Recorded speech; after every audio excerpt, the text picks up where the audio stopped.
So as you know, 8 years ago, I was selected as the parliamentary candidate for the Conservative Party in this area.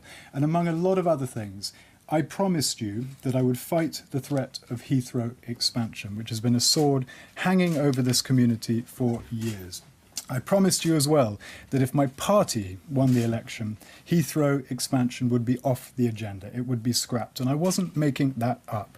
You will remember that my party leader, our party leader, the then leader of the opposition, made the same promise directly to us in this constituency. He came here and he told us, you'll remember, no ifs, no buts, there will be no third runway. And it was music to our ears at the time. Not everyone believed him. People tend to assume the worst in politicians. They tend to expect political promises to be broken. So I followed that promise with one of my own. I told you and I told my future constituents that if my party changed its position on Heathrow, I would trigger a by-election and I would give you a chance to vote again. There was no small print, no expiry date, no ambiguity. It was a very simple promise. And it mattered. And I know it mattered because the thought of Heathrow expansion fills the vast majority of my constituents with dread. As you know, Heathrow is already the noisiest airport in Europe by a huge margin. Adding a third runway will drag nearly 1 million people into Heathrow's noise footprint. Heathrow is already breaking pollution limits. A third runway will add around 300,000 additional flights, 25 million extra road passenger journeys.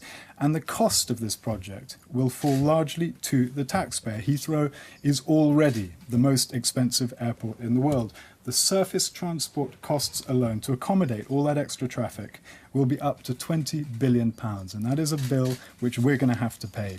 That's why my party promise mattered. And it's why my promise mattered. And it's why so many people in this community today feel so badly let down. Now, I want to be clear.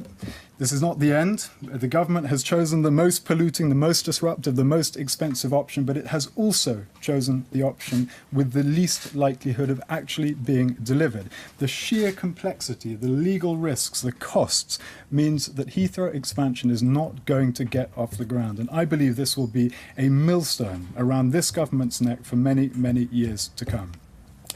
Now, I love my constituency with a passion. I've lived here almost my entire life, and being sent to Westminster by you to represent you has been a gigantic honour, and it's been a privilege working closely and alongside my local Conservative Council colleagues. They've been delivering for our residents, keeping their promises, keeping our promises, and serving our community.